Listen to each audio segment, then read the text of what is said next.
थांब ना अजून थोडा वेळ. त्याच्या पाठमोऱ्या आकृतीकडे बघत ती म्हणाली. तिला हाताला धरून अलगद उठवत तो म्हणाला, थोडा वेळ करत सूर्यास्त होत आला बघ. चल लवकर घरी पळ बघू, वाट बघत असतील सगळे. ती त्याच्या कुशीत शिरत म्हणाली. राहू दे ना असंच. तिच्या त्या बालिश विनंतीला तो नकार देऊ शकला नाही. पण त्याला स्वतःला आवरायला हवं होतं. त्याने तिला मिठीतून दूर केलं आणि नेहमीप्रमाणे घरामागच्या वडाकडे सोडून आज तो एकदा ही मागे न वळता निघून गेला. ती मागल्या दाराने आत गेली आणि सरळ माडीवर गेली. तिथे आई घाबरीघुबरी तिचीच वाट बघत होती. ती येताच आईचा जीव भांड्यात पडला. अगं किती वेळ, आबांना 2 वेळा थांबवलंय मी. वर येता चल पटकन तयार हो. आई एवढं सांगोस्तवर खालून आबासाहेबांची हाक वजा आज्ञा आली. सरिता आटोपले की नाही तुमचं, या लवकर खाली सुमेधाला घेऊन. पाहुणे मंडळी खोळंबलीत. मुहूर्ताची वेळ टळून चालली. हो आलेच. आईनी त्यांच्या हाकेला प्रतिसाद दिला आणि पटकन सुमेधाला तयार केलं आणि खाली हळदीच्या मांडवात घेऊन आल्या. तिला अविनाशची उष्टी हळद लागली. सुमी यंत्रवत खोटं हसू घेऊन नवरी म्हणून सजून बसली होती. एक विधी पार पडत होता. तेवढ्यात तिने अंगणाच्या कोपऱ्यात तिला हालचाल जाणवली. इतक्या लग्नाच्या धामधुमीत फक्त तिला तिथं त्याचं अस्तित्व जाणवलं. तिने मान वर केली आणि लहानपणी तिने हौशीने लावलेल्या बहरलेल्या रातराणीच्या झाडाशेजारी उभ्या असलेल्या त्याच्या नजरेला थेट नजर भिडली. तिच्या डोळ्यात केविलवाणी आर्जव होती, तर त्याची नजर तितकीच थंड होती. एरवी अशा वेळी तिला हळूवार कुशीत घेऊन समजावणारा तो आज तिला डोळ्यांनीच धीर देत होता. इथे सगळे विधी झाल्यावर ओटी भरण्याचा कार्यक्रम सुरू झाला आणि तिच्या समोर झालेल्या बायकांच्या गर्दीत तो तिच्या डोळ्याआड झाला तो कायमचाच. हळदीचा कार्यक्रम आटोपल्यानंतर नाही म्हटलं तरी दुसरे दिवशी लग्न मंडपात न्यायच्या सामानाची, नवरीच्या साज शृंगाराच्या सामानाची वेगळं ठेवण्याची, त्यात तिचं सासरी पाठवायचं सामान, या साऱ्यांची बांधाबांध करता तशी अर्धी रात्र सरलीच होती. घरच्यांसहित पाहुणे मंडळीसुद्धा कामात व्यस्त होती. सगळे खुश होते. बोलण्या आवाज, हास्यफवारे सुमीच्या वरच्या खोलीपर्यंत पोहोचत होते. पण खोलीत मात्र भयान शांतता होती आणि काळाकुट्ट दाट अंधार. पण समोर असलेल्या त्या एकमेव खिडकीतून येणारी चंद्रकिरणं अंधाराचा भेद करीत खोलीत शिरत होती. त्यामुळे जरा कुठे खोली उजळून पाहत होती.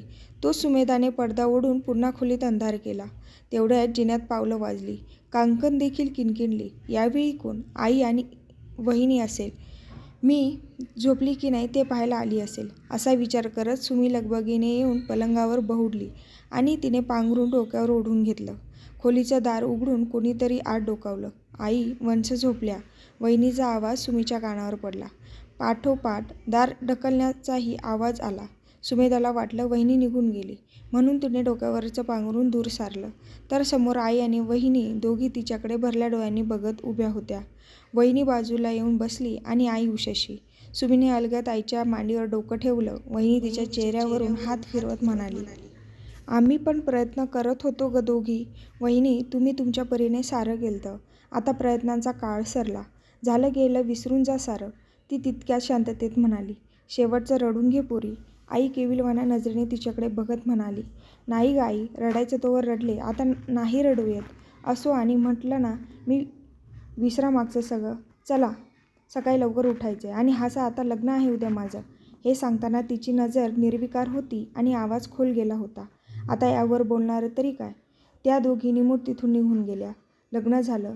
सूर्य अस्ताला चालला होता. लग्न समारंभ आटोपून सगळ्यांचा निरोप घेऊन आज वऱ्हाडी मंडळी अविनाशच्या गावी त्याच्या घरी राहणार होती आणि काही दिवसांनी मग अविनाश आणि सुमेधा मुंबईला निघणार होते की मग या गावाशी माणसाशी संबंध संपला, तोही कदाचित कायमचाच. जाता जाता सगळे काही बाई सांगत होते.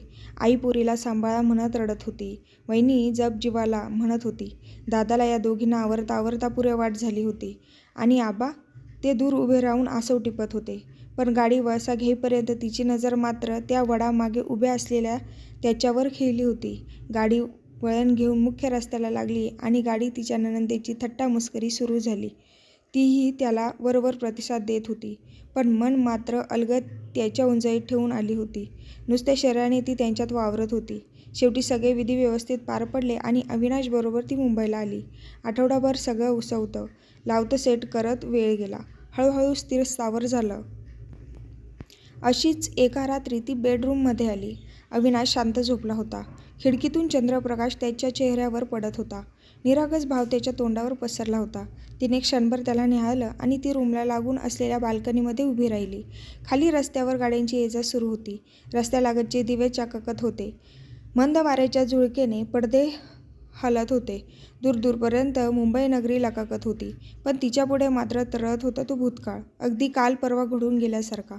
सुमेधा सर्जेराव शिर्के, डोरली गावाचे सर्वा सर्जेराव शिर्क्यांची लेक, सरिताबाई आणि सर्जेरावांचं धाकलं कन्यारत्न, मोठे चिरंजीव संग्रामराव आणि त्यांच्या सौभाग्यवती सुरेखा, असं सुखवस्तू कुटुंब.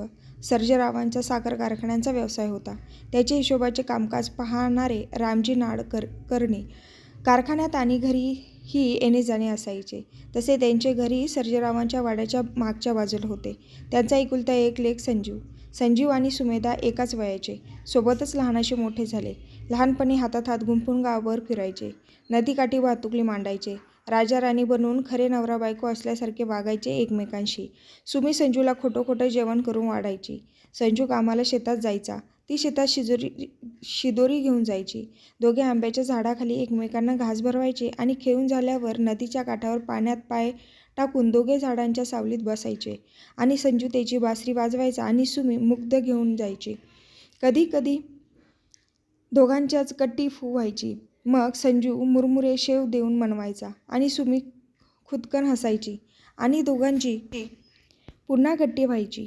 त्यांची जोडगोळी पाहून गावातली माणसं त्यांना राधाकृष्ण म्हणायची. पुढे बालपण सरलं. शालेय शिक्षण झाल्यावर सर्जेरावांनी कॉलेजच्या शिक्षणासाठी सुमीला तिच्या मामाकडे पुण्याला पाठवून दिलं. संजू गावातच राहिला. तो तालुक्याच्या ठिकाणी कॉलेजला जायला लागला. काही काळापुरता दोघांच्यात दुरावा आला. जातेवेळी संजूने दिलेला मोरपंख जपत त्यांच्या आठवणीत सुमी दिवस ढकलत होती आणि संजू तिच्या आठवणीत संध्याकाळी नदीकाठी बासरी वाजवायचा. ते दीनवाणे सूर ऐकून ऐकणाऱ्याला अगदी गलबलून जायचं. 3 वर्षाचा काळ लोटला. दोघे ग्रॅज्युएट झाले. हळूहळू संजू वडिलांना कामकाजात मदत करू लागला. सोमवारचा दिवस होता. आज सुमी गावाकडे परतणार होती कायमची. आज संजूचा आनंद गगनात मावत नव्हता. तो शंभू महादेवाला गेला होता. सुमी आली. दुपारी आईच्या हातचे गरमागरम 2 घास पोटात गेले आणि ती विसावली. संध्याकाळी ती स्वयंपाकघरात आली. आई ओट्यापाशी काहीतरी करत होती. आई गं, संजू कुठे असतो गं? भेटीन म्हणते त्याला. ती पाठवून आईच्या गळ्यात हात घालून म्हणाली, संजू ना, तू झोपली होतीस तेव्हाच येऊन गेला. आलीस का म्हणून विचारत होता. आता ऊन कलली म्हणजे तो असेल त्याच्या नेहमीच्या ठिकाणी, त्याच्या प्रियसीसोबत नदीकाठी. प्रियसी? तो शब्द ऐकताच सुमीचा चेहरा खरकन उतरला. अगं, प्रियसी म्हणजे त्याची ती जिवलग बासरी, आई हसत हसत म्हणाली. तिने निश्वास सोडला आणि येते ग म्हणत बाहेर पडली. फिरकी घेताना लेकीच्या मनातलं तिला न उमगलेलं गुपित आईच्या नजरेने अचूक टिपलं होतं. त्याच्यासाठी आणलेल्या शर्टाची पिशवी घेऊन ती बाहेर पडली आणि नदीच्या दिशेने चालू लागली. आता नदी नजरेच्या टप्प्यात आली होती. तो नदीच्या पाण्यात पाय घालून बसला होता आणि बासरी वाजत होता. तिचे सूर तिच्यापर्यंत पोहोचत होते आणि ती अनामिक ओढीने त्याच्याकडे ओढली जात होती. ती जपजप पावले टाकत त्याच्या दिशेने निघाली. तितक्यात तिला ठेच लागली आणि हातातली पिशवी खाली पडली. ती उचलून पुन्हा ती त्याच्या दिशेने वळणार तोच तिने पाहिले तो तिथे नव्हता. ती धावतच तिथे पोहोचली. तिने त्याला सगळीकडे शोधलं, पण तो कुठेच दिसला नाही. अरे, आताच तर इथे होता, कुठे गेला? ती स्वतःशीच पुटपुटली. तोच पाठवून त्याने तिचे डोळे धरले. त्याचा हात सोडवत ती लटक्याने त्याला मारत रागवली. हे काय वागणं झालं का? एकतर इतक्या दिवसांनी भेटतोय आणि अशी मस्करी करतं का कोणी? असं म्हणत ती आंब्याच्या सावलीत जाऊन बसली. अरे, अशी रागवतेस का? गंमत केली मी, आणि मी गेलो नसतो तर हे कसं आणलं असतं तुझ्यासाठी? असं म्हणत त्याने सुरंगीचा गजरा तिच्यापुढे धरला. अय्या सुरंगी, तुला अजूनही आठवतं? मला ही आवडते ते. असं म्हणत तिने ओंजळीत धरून वास घेतला आणि त्याने अलगद तिच्या केसात माळला. तिचा रुसवा क्षणात मावळला. तिने खास त्याच्यासाठी आणलेला शर्ट त्याच्यापुढे धरला. त्याने तो बाहेर काढून पाहिला आणि तो खूप खुश झाला. त्याच्या राधेचा डवला देह आता रेखीव बांधा झाला होता. केस रेशमी लांबसडक वेणी जमिनीवर पडली होती. गोरा वर्ण खुलला होता. त्यात गालावरची खळी खोल पडू लागली होती. तिचा श्यामसुद्धा रांगडागडी झाला होता. लहानपणीचे कोवळे हात तिला संकटापासून वाचण्याइतके समर्थ झाले होते. त्यांनी 3 वर्षाच्या राहिलेल्या मनसोक्त गप्पा मारल्या आणि 2 तासांनी आपापल्या घरी परतले. काही महिन्यांनी तिच्या दादाचं लग्न ठरलं. सगळीकडे आनंदी वातावरण होतं. लग्नसराईत सगळे सामील झाले. तो सुद्धा घरचं कार्य असल्यासारखा राबला. पाहुण्यांनी घर गजबजलं आणि लग्न व्यवस्थित पार पडलं. वहिनी घरात आली आणि तिला खुश ठेवण्याची जबाबदारी दादाने सुमीला दिली आणि सुमीनेही ती आनंदाने स्वीकारली. तिची बहिणी जवळपास तिच्याच वयाची असल्याने त्यांचं लगेच सूत जुळलं आणि दोघी एकमेकींच्या जिवलग झाल्या, इतक्या की एकमेकींशिवाय त्यांचं पानसुद्धा हलत नव्हतं. काही काळ लोटला. संजू सुमीचं नातंही खेळीमेळीने घट्ट होत होतं आणि एक दिवस संजूने सुमीजवळ आपल्या प्रेमाची कबुली दिली. तिनेही लगेच होकार दिला. सुमीने घरी आई आणि वहिनीला त्याची कल्पना दिली. त्या दोघींना संजू पसंत होता. वहिनीने दादाला सांगितलं. त्यालाही बहिणीची निवड आवडली. पण प्रश्न होता तो आबांचा. ते काय म्हणतील, होतील का तयार? पण ते सगळं भविष्याच्या गर्भात दडलं होतं.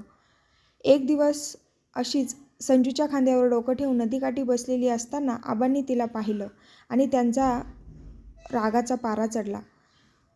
कधी साधं नखसुद्धा न ओरबाडलेल्या त्या फुलासारख्या आपल्या लेकीला त्या दिवशी त्यांनी चक्क चापकाने फटकावून काढलं. शेवटी दादाने तिला काढून घेतलं आणि वहिनी तिला घेऊन तिच्या रूममध्ये गेली. आई आणि दादाने बोलण्याचा प्रयत्न केला. त्यांना खूप समजावलं, पण ते तयार झाले नाहीत. आपल्या हाताखाली काम करणाऱ्या मुलाशी आपल्या मुलीचे लग्न करणं त्यांना पसंत नव्हतं. आपली प्रतिष्ठा त्यांना प्राणापलीकडे प्रिय होती. दुसऱ्या दिवशीपासून सगळं वातावरण बदललं. सर्जेरावांनी सुमीला खोलीत कोंडलं. वहिनी आणि आई जायच्या तिला जेवण द्यायला.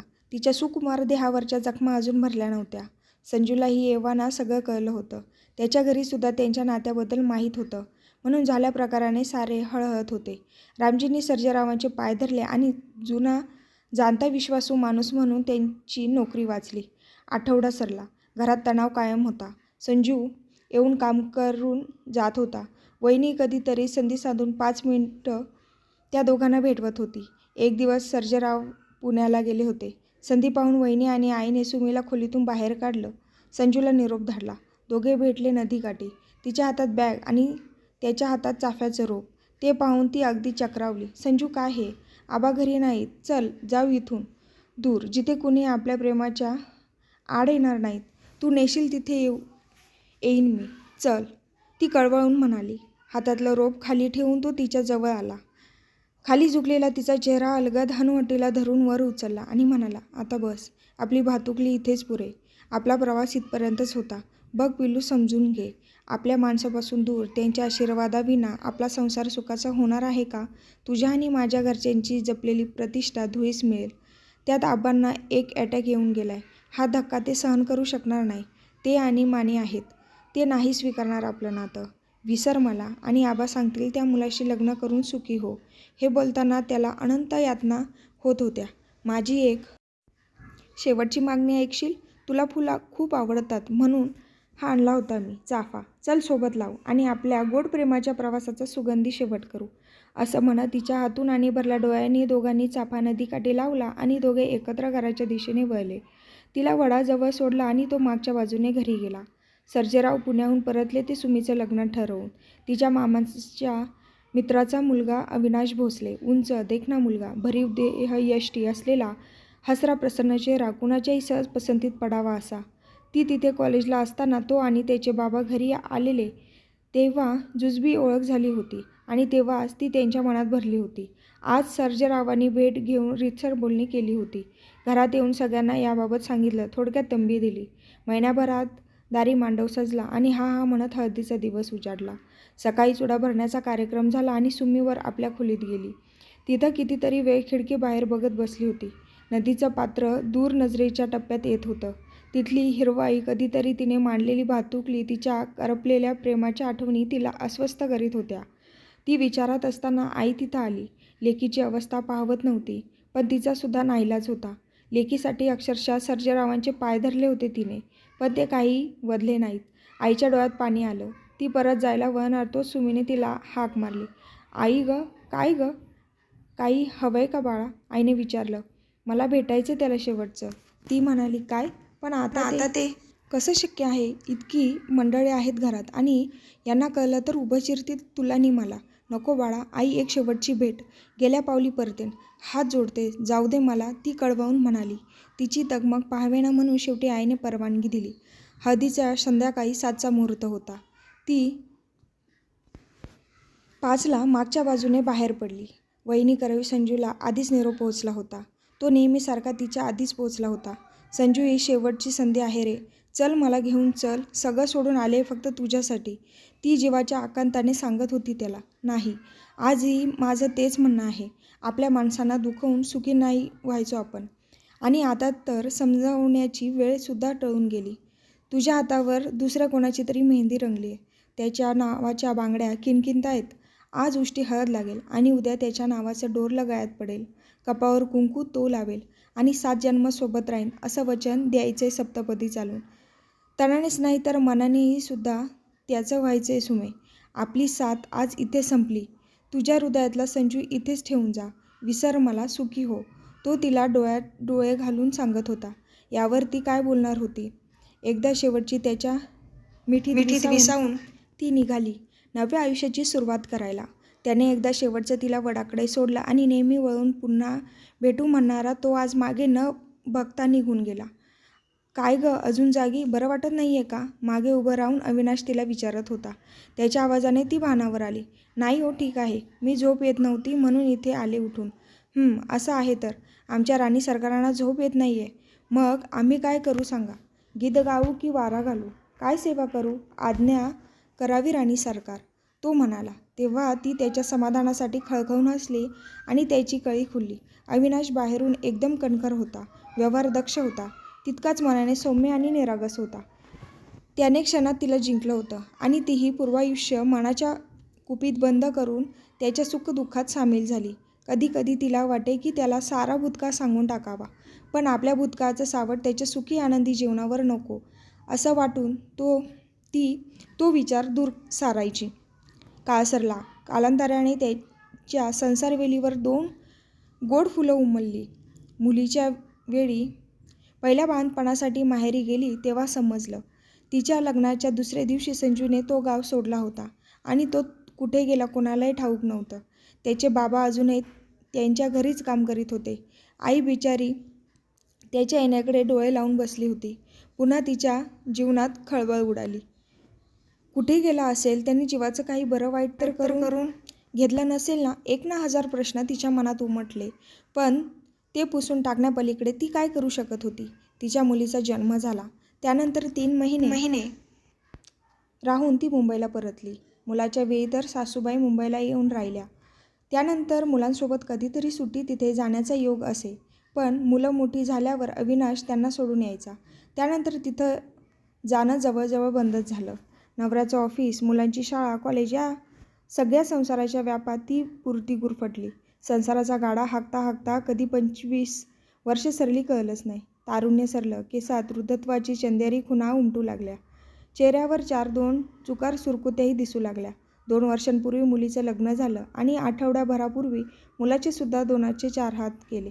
सगळ्या विधी आटपून मुलगा आणि सून सकाळीच हनीमूनला गेले. घरात अविनाश आणि सुमेधा दोघेच होते. दुपारचं जेवण आटपून अविनाश रूममध्ये वर्तमानपत्र वाचत होता. सुमेधा स्वयंपाकघरातलं आटोपून आली. अहो ऐका ना, मला बोलायचंय तुमच्याशी. ती धीर गोळा करत होती. हो बोल ना, पेपर बाजूला टाकत म्हणाला. आधी वचन द्या, मी जे काही सांगेन ते शांतपणे ऐकून घ्याल आणि माझी साथ नाही सोडणार प्लीज. मी घाबरून म्हणाली. असं काय सांगणार आहेस? नाही सोडणार तुझी साथ, वचन देतो. तिचा हात हातात घेत तो म्हणाला. तिला थोडासा धीर आला आणि तिने आतपासून इथपर्यंत सारा वृत्तांत त्याला कथन केला. त्याने थंडपणे सारं ऐकून घेतलं. काही क्षण तिथे शांतता पसरली. तिच्या गालावरून अश्रू खाली ओघळणार तोच त्याने हाताने अलगद तो टिपला आणि मंद हसत म्हणाला. हे बघ सुमेधा, ज्या क्षणी माझ्या हातात विश्वासाने हात दिलास त्या क्षणी तू माझी झालीस आणि माझा तुझ्यावर पूर्ण विश्वास आहे. जे घडलं त्यात तुझा आणि संजूचा कोणाचाही दोष नव्हता. ती परिस्थितीच तशी होती. लग्न झाल्यापासून ते आजपर्यंत तू माझ्याशी निष्ठेने वागलीस, माझा संसार फुलवलास. जरी तुमच्याविषयी हे मला लग्नाच्या पहिल्या रात्री सांगितलं असतंस तरी मी तुला माझी अर्धांगी म्हणून स्वीकारलं असतं आणि लग्नाच्या काही काळाआधी कळलं असतं तर कदाचित मीच तुझ्या वडिलांना समजावून तुम्हाला एकत्र आणलं असतं. पण असो, जे घडून गेलं त्याबद्दल चर्चा करण्यात काही फायदा नाही. तर मी तुला सांगू इच्छितो, माझ्या मनात तुझ्याबद्दल कोणतीही अढी नाही. त्यामुळे झालं गेलं विसरून जा आणि खुश राहा. आज खूप हलकं वाटतंय. माझी एक इच्छा आहे, सांगू का? ती त्याच्या मिठीत विसावत म्हणाली. हो बोल ना, तो म्हणाला. मला एकदा संजूला भेटायचंय, पण जर तुमची परवानगी असेल तरच. ती दबकत म्हणाली, अरे हो हो, त्यात परवानगी कसली? आणि मलासुद्धा पाहायचं आहे त्याला, ज्याच्या समजवण्यामुळे माझी राणी मला भेटली. अगं पण तू तर म्हणालीस की आपल्या लग्नाच्या दुसऱ्या दिवशी त्याने गाव सोडलं म्हणून. मग आता कुठे भेटेल तो आपल्याला? तो उत्साहाने म्हणाला. अहो, काही दिवसांपूर्वीच वहिनीचा फोन आला होता. संजू गावी परत आलाय म्हणून. तिने सांगितलं. ठीक, तर मग उद्याच निघू. जा तयारी कर, तो म्हणाला. ती संध्याकाळी तशीच सरली. दुसऱ्या दिवशी दुपारी 12ला जेवण करून निघाले. 4 तासांचा प्रवास करून गावात पोहोचले. तेव्हा संध्याकाळचे 4 वाजले होते. गाव बरंच बदललं होतं. नदीच्या वरच्या बाजूने जाणाऱ्या पायवाटचे रूपांतर पक्क्या रस्त्यात झाले होते. नदीच्या काठावरची हिरवळ अजून तशीच टिकून होती. अविनाशने बाजूला कार पार्क केली आणि ते दोघे उतरून खाली आले. तिथे बरीच झाडी बहरली होती. त्यात तिथला डवरलेला चाफा उठून दिसत होता. आता तिथे बाग होते. 4चा सुमार होता तरी तिथे जास्त कुणीच नव्हतं. मात्र त्या झाडाखाली एक इसम बसला होता. बहुधा तो बासरी वाजवत असावा. तिचे मंत्रमुग्ध सूर दूरवर पसरले होते. तिने क्षणार्धात त्याला ओळखलं. तो संजू होता. दोघे तिथे पोहोचले. ते त्याच्या मागे पोहोचताच त्याने बासरी वादन थांबवलं. आलीस सुमी, ये, तुझीच वाट पाहत होतो. तो उठून मागे वळत म्हणाला. वृद्धत्व त्याच्या देहावर खुणा दाखवत होतं, पण त्याचं हसरं मुख सारं लपवत होतं. कसं रे, न बघताच ओळखतोस दरवेळी, ती ओघाने बोलून गेली. पण सोबत अविनाश आहे हे लक्षात येताच ती जरा मागे सरकली. संजू त्यांच्याजवळ आला तेव्हा तिच्या गळ्यातल्या मंगळसूत्रावर त्याने एक कटाक्ष टाकला. हे तिच्या नजरेतून सुटलं नव्हतं. संजू, हे अविनाश, माझे. तिची जीभ वळत नव्हती. ती फार अडखळत होती. तिची अवस्था अविनाशने ओळखली आणि तोच पुढाकार घेत म्हणाला, मी अविनाश, सुमेधाचा पती. मला तुमचे आभार मानायचेत. त्या दिवशी जर तुम्ही तिला समजावलं नसतं तर कदाचित आज आमचा हा यशस्वी संसार झाला नसता. म्हणून थँक्यू. यावर तो फक्त हसला. तुम्ही बोला, मी आहेच, असं म्हणत अविनाश जायला वळला तेव्हा त्याच्या हातात एक पुस्तक देत तो म्हणाला, आमचं बोलणं होईपर्यंत हे वाचा, म्हणजे बोर व्हायचं नाही. अविनाशने हसत ते पुस्तक घेतलं आणि निघून गेला. दोघे बाकावर बसले. अगदी सगळं विसरून पुन्हा दोघे चिरतरुण झाले. ती पुन्हा त्याची राणी आणि तो पुन्हा तिचा राजा झाला होता. हातात हात गुंफून आणि त्याच्या खांद्यावर डोकं ठेवून ती विसावली होती. गप्पा झाल्या आणि तो बासरी वाजवू लागला. कितीतरी दिवसांनी तो तिची आवडती धून वाजवत होता. इकडे अविनाशने ते पुस्तक उघडलं. त्यात कागद होता. तो उघडून पाहिला. ते पत्र होतं, संजूने अविनाशसाठी ठेवलेलं. तो वाचू लागला. अविनाश, नमस्कार. मी संजू. माझ्याबद्दल सुमीने तुम्हाला सगळं सांगितलंच असेल. कधी काही आम्ही सोबत मांडलेली भातुकली सत्यात उतरवण्याची स्वप्न पाहिली होती, पण ते काही होऊ शकलं नाही. पण तुम्ही माझ्या प्रेमाला सांभाळलंत. तिला माझ्यापेक्षा कित्येक पटीने जास्त प्रेम सुख दिलं. त्याबद्दल तुमचे खूप खूप आभार. सुमीसुद्धा समोरच्या व्यक्तीला प्राणापलीकडे जपते. तिनेही निष्ठेने तुमच्याशी संसार केला. या जन्मी काळजावर दगड ठेवून माझ्या राणीचा हात मी तुमच्या हातात दिला होता, पण पुढच्या जन्मी मात्र माझी सुमी फक्त माझीच असेल. तोवर तिची काळजी घ्या. येतो. संजू हे वाचून काहीतरी अनिष्ट घडेल असं वाटून अविनाश गाडीतून उतरून धावत त्यांच्याजवळ आला, पण तिथे तसं काहीच नव्हतं. त्याला पाहून सुमी बावरून संजूपासून दूर झाली. अहो साहेब, थोडा वेळसुद्धा विरह सहन होत नाही होय? जा, तुमच्या बायकोला घेऊन जा. आपल्या शेवटच्या भेटीची वेळ संपली सुमे. जा प्रिये, दिल्या घरी तू सुखी राहा, संजू म्हणाला. ते दोघे भरल्या डोळ्यांनी वळले. तोच मागून त्याला आवाज आला, पदराआड लपवलेलं मंगळसूत्र घालून जा. तुझा हा जन्म त्याच्या नावे आहे. तिने मागे वळून पाहिलं तेव्हा तो हसत बाकावर लवंडला होता आणि तोंडातून फेस येत होता. ती त्याच्या दिशेने धावणार इतक्यात तो होती नव्हती ताकद एकटावून ओरडला, मागे फिर सुमे. आपल्या भेटीची वेळ संपली. अविनाश, घेऊन जा तिला. जा लवकर. निघा. आजवर त्याचा प्रत्येक शब्द पाळला होता तिने. हा तरी कसा मोडणार होती? ती मागे फिरली. जाता जाता तिच्या कानी शब्द पडले, योग्य वेळी हाकेला धावून आलास मित्रा. तुझे आभार. अविनाशने तिला गाडीत बसवून पाणी दिलं आणि ती शांत झाली. तशी गाडी तिच्या माहेरच्या घराच्या दिशेने वळवली. वहिनी आणि दादा घरीच होते. त्यांचा लेक आणि सूनबाई शेतावर गेले होते आणि आई देवळात तर आबा गावात फेरफटका मारायला गेले होते. जरा इकडच्या तिकडच्या गप्पा करत सगळे ओसरीवर बसले होते. इतक्यात वाड्यावर काम करणारा धोंडू गडी आला. दादा, नाडकर्ण्याचे संजू दादा गेले जी. हे ऐकून अविनाश सुमेधाच्या पोटात धस्स झालं. दोघांनी एकमेकांकडे पाहिलं. त्याने तिला शांत राहण्याची खूण केली. अरे, केव्हा घडलं हे? कशाने गेला? दादाने त्याला विचारलं. कवा गेले ते काय माहीत नाही जी. तो चाफ्यावरचा नाग डसला त्यासनी. झाडाखालच्या बाकावर निपचित पडले होते. एवढं सांगून तो आपल्या मार्गाने गेला. "अगं ऐकलंस का? मी जाऊन येतो. सुमे बस तू, आलोच मी," असं म्हणत दादा त्याच्या मागोमाग गेला. रोज त्यांच्या बासरीवर डुलणारा नाग नेमका आज त्यांना कसा काय डसला काही कळेना. शेवटी सापाची जाती वहिनी आज जाता जाता म्हणाली आणि तिला संजूचे शेवटचे शब्द आठवले. "योग्य वेळी हाकेला धावून आलास मित्रा.